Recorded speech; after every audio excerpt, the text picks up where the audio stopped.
Buenas, buenas, bienvenidos a otro episodio, un nuevo episodio del podcast Energiza tu Vida. Hoy vamos a hablar sobre las carnes nuevamente. Esta es una continuación del último episodio, el episodio número 26, donde respondimos a la pregunta de María Florencia, que nos mandó una pregunta sobre las carnes, que la voy a leer para recordarte cuál fue la pregunta. Si no escuchaste ese episodio, el anterior, el que acabo de decir, el 26, anda ahí, escúchalo porque va a tener sentido lo que vamos a hablar hoy.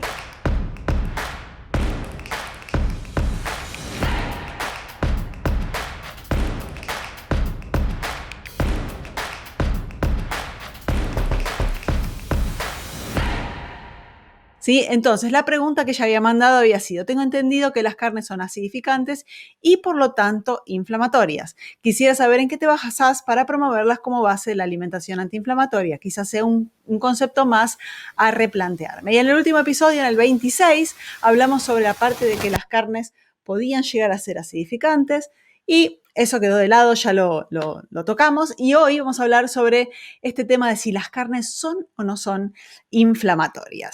Muy bien, este tema de que si las carnes son inflamatorias parte de la base de que las carnes y los huevos tienen un ácido graso llamado ácido araquidónico, que es un ácido graso omega 6 proinflamatorio. Ese ácido graso es un componente de la membrana celular que juega un papel importantísimo en la respuesta inflamatoria del cuerpo. Es necesario para poder defendernos de un ataque físico o un ataque de algún patógeno, y está ahí por una razón, ¿sí?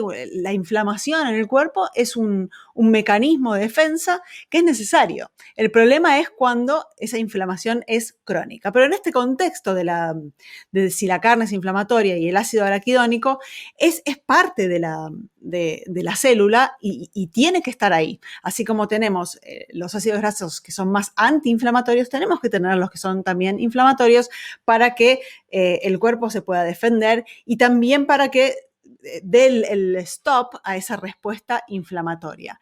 Y es tan importante este ácido graso que es parte de la leche materna, porque es muy importante en el proceso en periodos de crecimiento y de reparación. Entonces es fundamental saber que este ácido graso no es un maligno, ¿sí?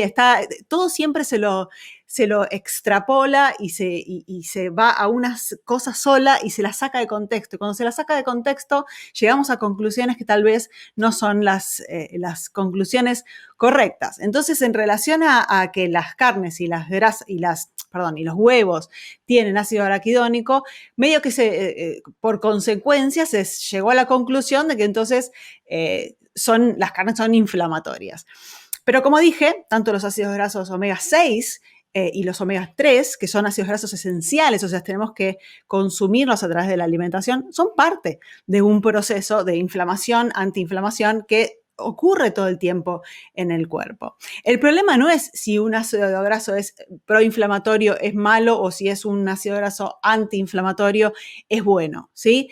La clave, como todo en la vida, está en cuál es la proporción entre esos ácidos grasos. Entonces sabemos que existen evidencias hoy en día que se sabe que el problema no es uno o el otro, es tener un exceso de uno o tener un exceso de otro. O sea, cuando tengo uno en exceso, tengo deficiencia del otro o al revés. Entonces, muchas veces, por ejemplo, tengo bajos niveles de omega 3 y eso hace que tengamos un exceso de ácidos grasos proinflamatorios y obviamente eso va a generar un desequilibrio.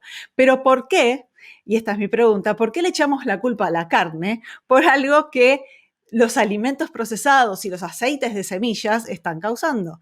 Porque justamente los aceites de semillas y los alimentos procesados tienen excesos de estos ácidos grasos proinflamatorios. Entonces no podemos echarle la culpa a la carne cuando en realidad hay todo otro contexto que está siendo más responsable por esta cuestión proinflamatoria. Entonces el tema acá, la cuestión es cuando existe un exceso de ácidos grasos omega 6 y una deficiencia de omega 3, ahí podemos llegar a ver un proceso inflamatorio. Pero eso no quiere decir que la carne, porque tenga ese ácido graso, sea inflamatoria, porque también la carne tiene también omega 3. Entonces, es una cuestión de proporción entre esos omegas que tenemos que tener siempre en cuenta y llevar en consideración en nuestro estilo de vida, en nuestra alimentación, si tenemos un equilibrio o un desequilibrio. Y lamentablemente, en la mayor parte de los casos de las personas hoy en día, existe un desequilibrio enorme de omega 6 a omega 3 justamente por todos esos alimentos procesados que tienen aceites de semillas más el uso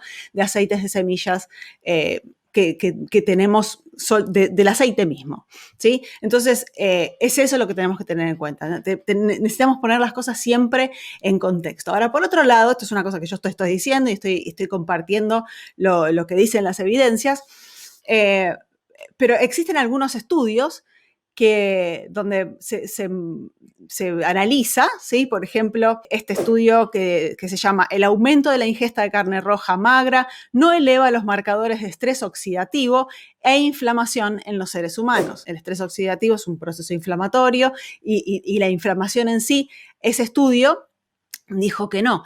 El estudio fueron asignados al azar para mantener su dieta habitual, un grupo, que fue el grupo de control, o al otro grupo se le dio carne roja para reemplazar los carbohidratos que consumían en su alimentación. O sea, consumían carbohidratos, se sacaron esos carbohidratos y se sumaron 200 gramos de carne roja por día y se analizó a ver qué pasa, ¿será que causa inflamación o no? Y el resultado nuestros resultados sugieren que el reemplazo parcial de los carbohidratos de la dieta con proteína de la carne roja no eleva el estrés oxidativo ni la inflamación. Ahí tenemos una evidencia. Por otro lado, hay otras evidencias en relación a cáncer de colon, que es algo que se le atribuye a la carne roja también. Es increíble, pero estamos todo el tiempo viendo a la carne roja como culpable de todos los males. Sin embargo, los mejores estudios que existen disponibles muestran lo contrario. Y estos estudios no se muestran, no aparecen en los medios de comunicación. ¿Por qué será? Yo tengo mis propias conclusiones que tal vez las comparta más adelante.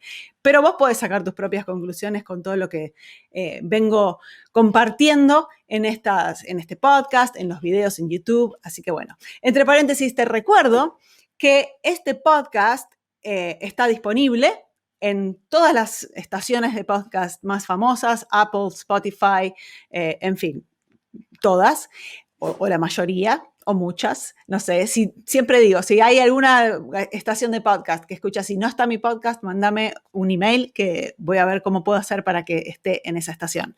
Y por otro lado, también está disponible en video. Si quieres mirarlo en video, puedes mirarlo. Así que te pido, por favor, que compartas este podcast, que lo hagas viral, si querés, o que lo compartas con todas las personas que conoces, porque realmente estas informaciones y este podcast es posible solamente por tu acción de hacerlo, de compartirlo y ayudarme en esta misión de hacer con que este mundo sea un mundo más feliz y saludable, porque depende de nosotros traer nuestra salud de nuestras manos y no depender solamente de quienes tienen intereses detrás de lo que nos cuentan, porque hay muchas evidencias y muchos estudios sesgados, infelizmente. Entonces, este trabajo que hago de investigar y de buscar la ciencia disponible y crear esto, solo es posible porque estás vos del otro lado escuchando o mirando, así que te pido que por favor lo compartas y me ayudes en esa misión.